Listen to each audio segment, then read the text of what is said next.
আমি আজকে প্রথমবার দুধ চিতই পিঠা বানিয়েছি। একরকম সাহস করে বানানোর সিদ্ধান্ত নিয়েছি বলা যায়। আগে বাড়িতে মা অনেক বানিয়ে খাইয়েছেন। বিয়ের পর শাশুড়ি মাও বানিয়ে খাইয়েছেন। এখন যেহেতু ওনারা বাসায় নেই, তাই আমি ভাবলাম আমি ট্রাই করে দেখি কেমন হয়। প্রথমে আমি দুধ জাল করে নিয়েছি। এরপর সামান্য পানি ও গুড় দিয়ে গুড়টাকে ভালোভাবে গলিয়ে তাতে গোটা মশলা দিয়ে কিছুক্ষণ জাল দিয়ে একটা বলক তুলে নেব। এরপর দিয়ে দেব কোরানো নারকেল। নারকেল দেওয়ার পর আরও কয়েকটা বলক তুলে তাতে আমি দিয়ে দিব আগে থেকেই বানানো চিতই পিঠা। পিঠাগুলো আমি উল্টে দিয়েছি যাতে পিঠার ভিতরে রস ভালোভাবে ঢোকে।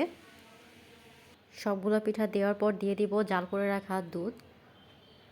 এরপর সারা রাত আমি এটাকে এভাবেই রেখে দিয়েছি। সকালে খাওয়ার পর আমার মনে হয়নি যে আমি এটা প্রথমবার বানিয়েছি, এত মজা হয়েছে।